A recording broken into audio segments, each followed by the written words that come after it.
मुख्यमंत्री ठाकुर सुखदेव सिंह सुक्खू ने आज जिला हमीरपुर के नंदौन विधानसभा क्षेत्र में 3 विकास संबंधित परियोजनाओं के शिलान्यास व लोकार्पण किए।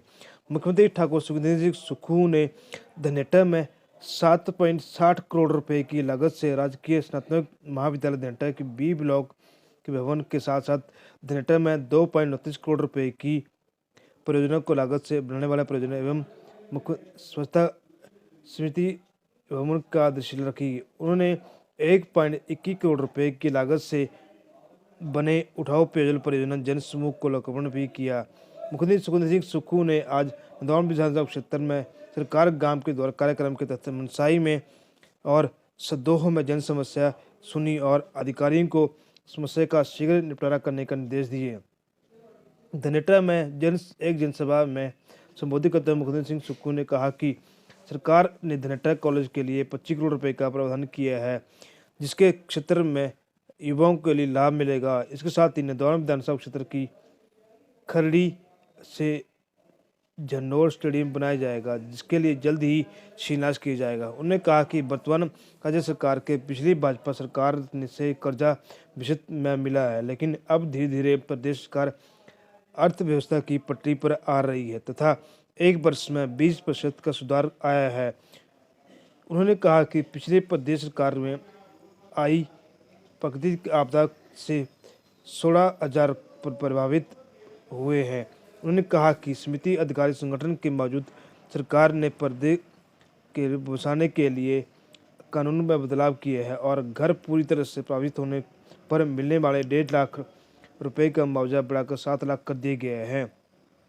उन्होंने कहा कि आपदा से निपटने के लिए लगभग सब कुछ तैयार किया जा रहा है। केवल सभी राज्यों में मिलने वाली वार्षिक राशि के अनुसार प्रदेश का भी हक है कि जारी किया गया है कि उन्होंने कहा कि राज्य सरकार ने नियमानुसार लगभग 10,000 करोड़ रुपए के दावे केंद्र सरकार के भेजे हैं, जो हिमाचल को मिला है।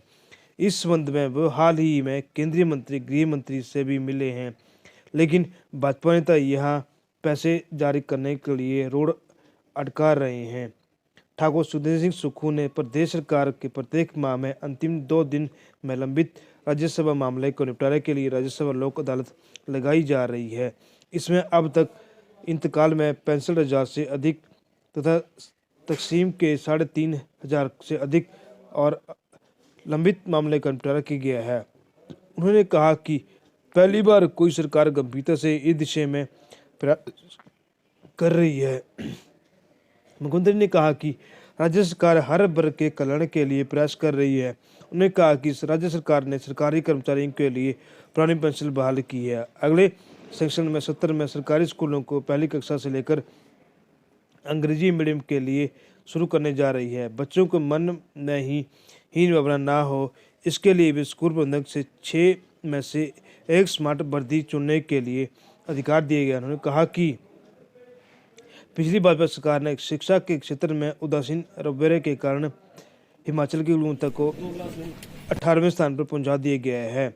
वर्तमान में राज्य सरकार शिक्षा क्षेत्र में व्यवस्था परिवर्तन कर रही है तथा व्यवसाय की चुनौती के लिए सरकारी स्कूलों को वर्दियों और विद्यार्थियों के लिए अलग और आगे बढ़ाने के लिए प्रवेश तैयार किया जा रहा है। उन्होंने कहा कि राज्य सरकार ने पहली कक्षा के बच्चों को दाखिले कराने के लिए 6 वर्ष की आयु निर्धारित की है, लेकिन इस क्षेत्र में बच्चों की आयु में कुछ माह के छूट दी जाती है। राज्य सरकार ने कर्मचारी चयन आयोग के भंग करके इसके स्थान पर राज्य चयन आयोग का गठन किया है, जिसमें भर्ती प्रक्रिया आवश्यक करती जाएगी।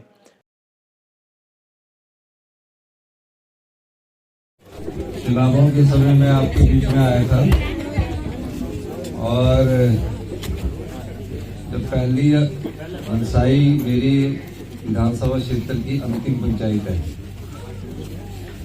आज एक तो मैं काफी समय बाद आपके बीच में आ रहा हूँ। आपका बहुत बहुत धन्यवाद। आप लोगों का हमेशा सहयोग मिला और काफी साल से आपकी सड़क की मांग थी। सड़क को अब पूरा पक्का किया जाएगा नीचे तक, ताकि बरसातों में गाड़ी स्किप ना करे। और पूरी इसके लिए पैसे का भी इंतजाम कर दिया गया है।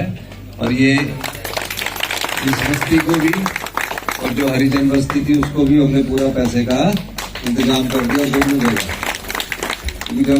और तीसरा बरंजड़ को जो रोड जा रही है उसके लिए भी पैसे का इंतजाम कर दिया। और मैं सुदो भी आज जा रहा हूँ इसीलिए कि उस सड़क को भी देखना और उस सड़क के बाद उसका भी पैसे का इंतजाम किया। इस सड़क पर 30-35 लाख रुपए खर्चा आएगा, वो हमने इसको सैंक्शन कर दिया है और इसमें अच्छा रोड बनाया जाएगा। बाकी आप सब लोगों का बहुत बहुत धन्यवाद। मैं सिर्फ आपसे मिलने ही आया था क्योंकि मैं भी कुछ पीछे आना चाहता था, तो मेरा थोड़ा हेल्थ ठीक नहीं थी, लेकिन आज मैं आपके बीच में, अपने परिवार के बीच में, अपने लोगों के बीच में इसलिए आया हूँ कि मैं आपका धन्यवाद भी कर सकूँ। और जो इस पंचायत है, अब इस पंचायत में यहाँ से जो बसेज है वो भी अच्छी चलेगी। अब आज ही ये धनेटा से 12 किलोमीटर तक इस रोड को भी चौड़ा किया जाएगा जो मेन है। तो सारी बसेज होगी। फिर इसको 12 किलोमीटर के बाद आगे सलोनी तक, बरसर तक भी चौड़ा किया जाएगा। और जो कॉलेज की बिल्डिंग भी हम फटाफट बना रहे हैं ताकि हमारे बच्चों को वहाँ पढ़ने की आसानी और अच्छी पढ़ाई हो सके। और आप सब लोग काफी देर से इंतजार कर रहे थे, तो आप सब लोगों का बहुत बहुत धन्यवाद। अब बारी बारी जो जिनके अपने काम है वो सारी एप्लीकेशनें अपना टेलीफोन नंबर लेके, उसमें पहले एप्लीकेशन में सारे अपनी एप्लीकेशनों में टेलीफोन नंबर लिखे और मुझे बताएं, ताकि मैं आराम से इनको जब मैं बैठ के पढ़ूं उसके बाद मैं आपका काम कर सकूं। तो आप लोग हमेशा आपने मुझे प्यार दिया, इसलिए मैं आप सब लोगों का इस मनसाई पंचायत में आने के लिए बहुत बहुत धन्यवाद करता हूँ। और सभी सुदोगों के, हमारे बुजुर्ग माताएं बहनें, और मैं, ये अंतिम पंचायत है नदौन विधानसभा क्षेत्र की इस जगह से। और इस पंचायत में मैं इसलिए भी आया हूँ कि जो निचले गांव में रोड है उसको कैसे जोड़ के रखना है, इसलिए भी आया हूँ। तो आज मैं अधिकारियों की टीम इसलिए लेके आया हूँ कि एक तो नीचे रोड तक आपका पूरा सड़क नीचे तक पहुंचे और नीचे के सभी लोगों को उसका फायदा हो, सब प्रधान, और उसको आगे कैसे कनेक्ट करना है उसके लिए भी बजट का प्रावधान किया जाए। दूसरा, धनेटा से लेकर सदो तक हम इस सड़क के जो गिर रही है उसको भी मैं तो जानता हूँ, खुद देखा है मैंने, तो उस सड़क को भी हम ठीक कर रहे हैं और इसको चौड़ा भी कर रहे हैं। धनेटा से लेकर आगे इसको भी हम चौड़ा कर रहे हैं। तीसरा, महिला मंडल वाले मिले हमें कि इनके लिए नाम पर जगह होगी, पहले जगह करवाएंगे उसके बाद महिला मंडल बनाएंगे, वो भी हम आपको करेंगे। सिर्फ मैं तो आपसे मिलने के लिए आया हूँ, जो मेन कार्यक्रम है हमारा, तो उस कार्यक्रम के तहत मैंने बोला कि मैं आज आपके साथ मुलाकात करूं। और पहले ही मैं 2 घंटे लेट हूं, और अभी क्योंकि धनेटा में जाके जनसभा भी है, कॉलेज का वहाँ बिल्डिंग बन रही है, आपने देखा होगा, जहाँ हमारे बच्चे बेटियां पढ़ रही है, उसका भी अभी शिलान्यास करना है। और इसको हमने अभी अगले 6 महीने में बनाकर भी तैयार करना है, मैंने उनको टारगेट दिया है। और आप लोगों का मेरे को हमेशा आशीर्वाद रहा। आज मैं आपके, क्योंकि 1 साल होगा मुझे शिमला की गद्दी पर बैठे हुए, उसके बाद थोड़ा आपदा आ गई और उसके आपदा के बाद मैं थोड़ा सा खुद भी बीमार हो गया। आज फिर मैं आपके बीच में आपको मिलने भी आया हूँ, आपका धन्यवाद भी करने आया हूँ इस सिलसिले में। और जो आपकी मेन समस्या है, मुझे पता है कि सदो की मेन समस्या सड़क की है, उसको मैं सारे गाँव को जोड़ूंगा। पर कोई कोर्ट ते स्टे ना ने दिखले नहीं ना, जल्दी कम लगता था कोर्ट एक आधे भी सारी गिफ्ट हो जाएंगी तो ठीक हो जाएगी। तो ये पूरा रोड नीचे तक पक्का हो जाएगा। बहुत बहुत धन्यवाद।